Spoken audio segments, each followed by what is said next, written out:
Anyone following along with the news has realized that the Affordable Care Act, otherwise known as Obamacare, has been in the news quite a bit lately. And the reason being is because of the premium subsidies, which are currently coming to an end, along with the reintroduction of the subsidy level cliff, which was taken away back in 2021 and then extended further in 2022. Now, being that this is going to be changing drastically, or at least going back to the way it was previously under the original form of Obamacare, this is going to cause quite a shift for many people who were on the Affordable Care Act. One set of people that I think are especially going to be affected are early retirees. So the purpose of today's video is to go through the different health insurance options that are available to early retirees. And if we've not yet met, my name is Danny Sinowitz. I'm a CFP professional from Hyperion Financial. For anything related to retirement planning, specifically tax planning, investment planning, and income planning, be sure you subscribe to the channel and check out HyperionFP.com for more information. So let's start with the actual problem. What is happening? Let's explain it in simple terms. Two things that are taking place. Number one, there is the sunsetting of the enhanced premium subsidies, which were first introduced in 2021. Being that this is now going to sunset as it was expected to in 2025 without any further extension, the enhanced premium subsidies are going to be going away. One of the other things that's changing is the fact that there's going to be the reintroduction of the subsidy level cliff, which is 400% of the federal poverty level. At that point, if you are making more than that, you are no longer in position where you can get the enhanced subsidies or even any subsidies for that matter. So let's go through an example. So the site that I'm using here is kff.org. It's a great way in which you can actually utilize it yourself, see what some of the plans would be on the Affordable Care Act, how some of the subsidies would work, and it can give you an idea of what some of the costs would be as we head into 2026. So I'm just going to go ahead and kind of utilize an example here, a case study. What we're going to do is we're going to look in Pennsylvania. That's the state that we're going to choose. We're going to just put in our zip code, and it's going to tell us the county that we're located in. I'm going to do two quick examples. The first one would be if in the event of retirees who are going to be experiencing $125,000 of household income, that's what they're going to put on the section here. We're going to say that's what we're going to make in 2026. We're going to say that there's no coverage available for either the spouse or either spouse in this case. In this case, we're going to have two adults who are going to be going on to the Affordable Care Act exchange. And as a result, we're saying that the pre-retirees here, one is age 62, one is age 63. We're not going to have any children. When we click submit, what we end up finding is the numbers aren't very pretty. As you can see here, with the enhanced premium credits, there would be quite a bit of help that you would be eligible for. Almost $2,000 a month that you'd be eligible for, bringing the cost of a silver plan to just under $1,000 a month for both the 62 and the 63-year-old. A bronze plan is even more affordable. However, without the enhanced premium credits, and now that we're going to be over 400% of the federal poverty level, you can see the cost jumping up substantially. We're talking about an increase to almost $3,000 a month. We're looking at $2,700 for both individuals per month without the premium tax credits for a silver plan. For a bronze plan, we're looking at just over $2,000 a month for both husband and wife. Now, if we were to change some of the figures around here a little bit, let's say instead of $125,000, we look closer to $75,000 here. If that is the case, what you'll see is when we go and keep everything else the same, we click submit, we are under 400% of the federal poverty level.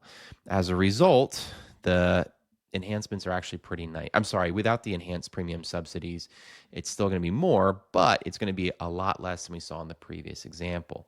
It's only $623 per month for both individuals on a silver plan, and it's $0 a month to go onto a bronze plan. So one of the things that we need to be aware of for pre-retirees is planning around how these subsidies will work, and more importantly, how income works as we approach 2026. And that's what I think is the first thing that you want to be considering, is the difference between the level of income that you'd be bringing in and staying below that magic 400% federal poverty level number. If you're able to stay under 400% of the federal poverty level, it may make sense to stay on the Affordable Care Act and continue on that plan. Now, exactly can you do that? Well, for some retirees, it's not going to be possible. For others, it may be. And the reason why it's not going to be possible for some retirees is perhaps they're already on Social Security, perhaps they're collecting a pension, perhaps they need income from pre-tax sources and there's no other place that they can go. As a result, that's going to drive up taxable income. It's going to drive up modified adjusted gross income, and ultimately it's going to phase out any chance of staying below that 400% federal poverty level.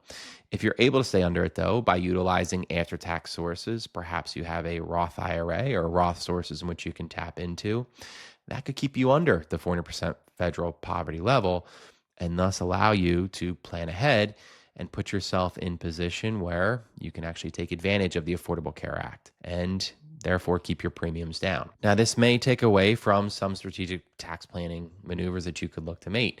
Specifically, Roth conversions. That's something I know that a lot of folks try to take advantage of, specifically early retirees, if at all possible. But if you're stuck between the two, with the substantial jump from the 400% federal poverty level cliff and without the enhanced premium tax credits, it may be worth your consideration just to focus on keeping your income low enough that you're able to qualify. But for many retirees, if this isn't an option, thankfully there are other options that are available to you. Now, I want to be very clear, none of these options are going to be perfect options, and it may make sense for some, it may not make sense for others, but we're going to go through just about everything we can, because as I've found, the biggest thing that holds retirees from leaving work early, specifically a job that they don't particularly enjoy doing or that they just want to retire from, more often than not, it's health insurance which keeps them there. So what are the options that we have at our disposal to make sure that we can retire and enjoy the best retirement that we can live? Well, the first thing that you can look to do is take advantage of COBRA. And you may be familiar with COBRA, but it's a way in which you can continue on your current health insurance plan up to 18 months. Now, there are some specifics with this, and COBRA is available to certain employees. But essentially what you'd be doing is you'd be staying put on the health insurance plan. You can leave your current employer, but you're staying on the plan itself. So as a result, if you're really happy with the plan that you're on, if you have familiarity with it, and you want to stay on that plan, COBRA can be an option for you. But the problem is oftentimes that COBRA is the most expensive option. And the reason being is because the employer is no longer supplementing or helping to offset some of the premium costs here. Instead, this is going to be strictly on you as the former employee or now as the retiree. One thing that I think, though, that can be utilized is the fact that if you have an HSA, you can use HSA dollars to fund COBRA premiums. That's something that I think not a lot of retirees understand. And being that you can stay on COBRA in certain circumstances up to 18 months, if you're planning to retire around 63 and a half, it could time up perfectly to get you to Medicare. Being that you can use your HSA to help fund the premiums, it can be a way that if you're properly funded in your HSA to offset some of the premiums that would be due, specifically for the higher cost of COBRA that you're about to undertake. So while it is an option, it's one that you can actually do your best to knock down the cost of. Now, this makes sense specifically for retirees or for former employees who really want to stay on their current plan, who are very comfortable with the doctors in their network, who may have a chronic condition that you want to make sure that you stay in the same network and that you don't change the health insurance plan. And you would just want to make sure that you stick on a plan that has familiarity. Again, this is not likely to be a full-term solution unless, of course, you're 63 and a half trying to get to Medicare to age 65. So understand it's going to be temporary regardless. But if you're looking for a stopgap solution, COBRA could be an option. Another option that is sometimes available is coverage through a spouse's plan. This is generally going to make sense if you work with a spouse who, in some cases, is younger, or at least is going to get you to age 65 without having much of a worry. Now, you obviously are going to have your pros and your cons with your spouse's plan. First off, you need to have a qualifying event in most cases to get onto the actual plan itself. Now, generally speaking, loss of health insurance is going to provide you with a special qualifying event. So that could be one of the reasons that could allow you to get onto a spousal plan. But you also need to be aware of what the spousal plan rules are. It may be the case where there are special carve-outs or it's extremely expensive to go onto that spouse's plan. Perhaps the employer covers a premium subsidy for some of the employees, but they don't cover them for spouses. If that's the case, you could be looking at a pretty expensive premium. It's also the case that you want to make sure that your spouse is going to continue working there as well. Because when your spouse leaves, that's going to often put you potentially in a situation where you would either need to hop onto their COBRA, or it could be the case where coverage ceases entirely. So making sure that this is something that, again, could be a solution in place is a smart move, but it's not a bad idea to make sure that you have a backup plan in case this one doesn't work out. The next option that I think is going to be available to some folks are private market plans, or ones that are considered off the exchange. Now, health insurance can be complicated and it can be tricky. For a lot of folks, it's the bane of their existence when it comes to planning around this stuff. But private insurance could potentially offer a solution for early retirees. You also need to understand that you're going to buy this through a broker. You want to go through somebody that is trustworthy and is qualified and is going to make sure that they do a good job to sell you the right type of health insurance. But what I think is really important if you're going to be going through with this, and one of the reasons why you should consider this, is that if you know you're going to be over the 400% federal poverty level, you don't have to worry about income and you don't have to worry about subsidies, because these are not generally going to be eligible for subsidies. As a result, you can make as much or as little as you want, and these plans will end up covering you. I think that's all the more reason to understand that if you're going to blow through the 400% federal poverty level, this could be an option. But again, buyer beware. You want to make sure that you're going to qualify and that you have a plan in place that would cover what you need. Another viable option that I think could make sense for retirees is to actually consider part-time work, and that part-time work could offer health insurance. This is one that you may be looking at and saying, well, I don't want to work at all. And if that's the case, you can just skip this one.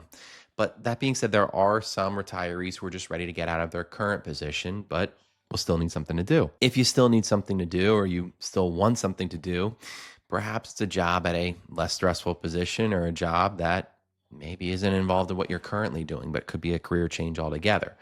There are a few employers that are some of the larger name employers you may be familiar with that do offer health insurance, and you don't necessarily need to be working 40 hours a week.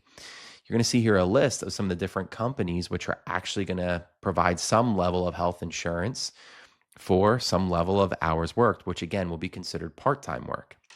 Now, what you want to be very clear on is if you're going to go down that path, you want to make sure that you follow the enrollment period as well. Some may require that you are actually working at this job for over 3 months or 6 months or potentially longer before health insurance would become available.